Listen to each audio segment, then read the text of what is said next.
আর তোমার বড়টা বলো। আমার ননদ ৭০ পরে তোর গাছের পাকাইয়া ও বদি টিপা টিপা খাবো রে তোর গাছের পাকাইয়া বদি টিপা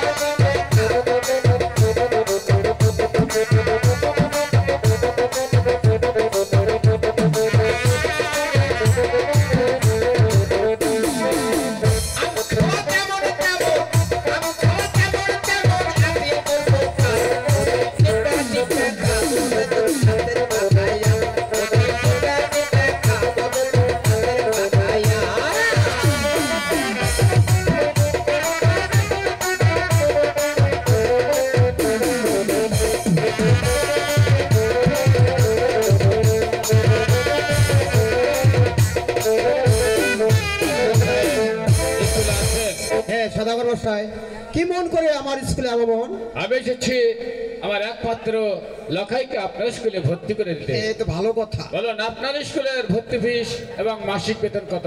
সদাগর মশাই, আমার স্কুলে ভর্তি ফিস 500 টাকা ও মাসিক বেতন 50 করে দিলেই হবে। 10 টাকা স্যার, সবাই খায় গলা পয়সা গেছে। তাহলে মাস্টার সাহেব আমার একটি শর্ত আছে। বলুন সদাগর মশাই, কি শর্ত আপনি? শর্ত হচ্ছে ছেলের মাংসটুকু আপনার আর হাড়টুকু আমার, কথাটা যেন আপনার স্মরণ থাকে। ঠিক আছে সদাগর মশাই, এই কথা আপনাকে বলতে হবে না। ঠিক আমার আছে। স্কুলে যে ছেলে ভর্তি হবে সেই কিভাবে তাকে মানুষ করতে হবে, মাংস কার হাড় কার, সেটা আমাকে বলতে হবে না। ঠিক আছে, কথাটা যেন আপনার স্মরণ থাকে। ঠিক আছে বাবা লক্ষিন্দর, তোমার পিতা যা বলে গেলে সব তো শুনলে। জি। তুমি সুশিক্ষিত হয়ে একজন মানুষের মতো মানুষ হবে। তুমি না চন্দ্র সদাগরের ছেলে। ঠিক আছে স্যার, চেষ্টা করি। ঠিক আছে। অনিল বলেন। আজ নতুন একটা ছাত্র ভর্তি হয়েছে। দরকার কম আছে ছাত্র তো। হ্যাঁ অবশ্যই কম আছে। সে উপলক্ষে আজ তোমাদের সবার ছুটি। আগামীকাল স্কুলে আসলে তাদের পড়া মনে করে আসবে, কেমন? গড়াত খালি গায়ে পারলে হবে না, তো দু সাইডে আয়া পাওয়া ধোয়া লাগবে। এই তোরা দেখো, আমার সাথে আসছো না মাস্টার সাথে আসছো? তো ওর সাথে তো চলে ওর ছুটি হবে, আমার টাইম হয় না কোনো। নেদিকা আরে জি দাদা, চেহারা ভালো, পোশাক পাতি ভালো, কালো চশমা, হাতে 4-5টা আংটি,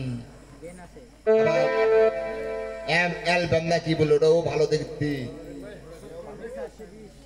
বাড়ি চাম্পান না গো? জি পাবেন না, চন্দ্র সদাগর। এখান থেকে 7-13 পার কিন্তু চাম্পাই নগর। হ্যাঁ, এই এতগুলো রাস্তা রান করে আসছে, কোন জায়গা তোর স্কুল মিলেনি? ওই স্কুল আমার ভালো লাগে না দাদা। ভাল লাগে না? জি না। এই মসগুলাই বাবুলের রাস্তা না তোর ভাল লাগছে? মরবু কেন দাদা? স্কুল 5টা স্কুল আছে, এই স্কুল পড়ে আছে যদি অপারত বিল্ডিং দাম, এই ভাগ্য আমার দুটো নি। তুই এই বিল্ডিং থাকা থেকে টিকিট খেলে মরবু? দেখ কেন দাদা? ওদের ডিগ্রি কলা তাকে দপা ওরে দেখ।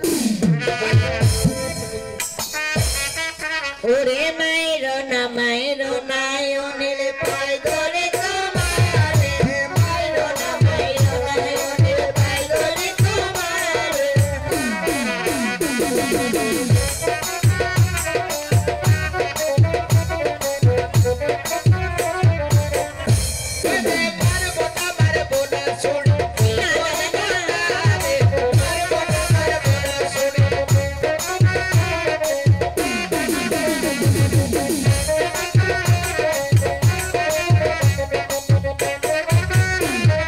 সোনা বন্ধু ভুল করেছে ক্ষমা করো তারে, সোনা বন্ধু ভুল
একই বাবা লখাই, তুমি স্কুল থেকে ফিরে আসলে কেন?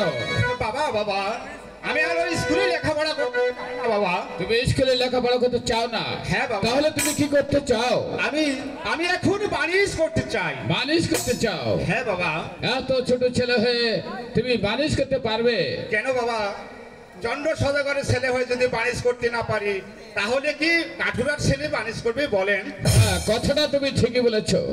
সদাগরের ছেলে হয়ে যদি বানিশ করতে না পারো, ওই কাঠুরের ছেলেরা কিন্তু বানিশ করতে পারে না। বাবা বাড়িতে যাওয়ার পূর্বে আমার একটি শর্ত আছে বাবা। সত্য? হ্যাঁ বাবা। কি সেই সত্য? আমাকে একটা সোনার ছিপ আর রূপার বড়শি দিতে হবে। তাই নাকি? হ্যাঁ। ঠিক আছে, তোমাকে সোনার ছিপ আর পরবর্তীতে হবে, কিন্তু আমাদের একটা শর্ত আছে। কি শর্ত বাবা? বাণিজ্যে যাওয়ার পূর্বে তোমার 14 টাকা মধুকর ওই কালিদাহ সাগরের ডোবানো রয়েছে। তুমি মাল্লাবাজিকে ডেকে তুমি ডিঙ্গা তুলে নাও, আমি তোমার সোনার ছিপ আর উপর বসিলে আসি, কেমন? ঠিক আছে বাবা, আমি তাই করছি। ঠিক আছে। ওহে দেশবাসীগণ, এখানে কি মাঝি মিলে? সে মাঝির নাম কি? কোথায় বাবা কর্ণেকধর মাঝি?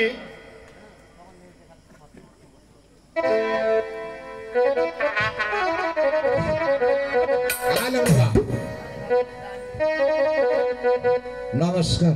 নমস্কার। আমায় খিদে লেগেছে। তোমায় আর কি জন্য ডাকবো বাবা? আমার 14 ডিঙ্গা মধুকর কালিদাহ সাগরে ডুবানো রয়েছে, ডিঙ্গাখানি আমাকে তুলে দিতে হবে বাবা। আচ্ছা ঠিক আছে, কিন্তু আপনি তো সদা করেছেন, জি। বাকি তো কাজ করেন না। জি না। বাকি খাইতে পাইতে আবার লগত দেন না কাপড়, জি। তো কিছু দেও। ঠিক আছে, টাকা লাগবে বলবে তো বাবা? এই বাবু এক কাপ চা খাইতে বাকি। ডিঙ্গাখানি তুলে আমাকে ডাকবে, কেমন? চালাক চালাক। যাক, কাদের বাইনা যা খুলেছি কাজ তো করতে হবে, তাই না? আচ্ছা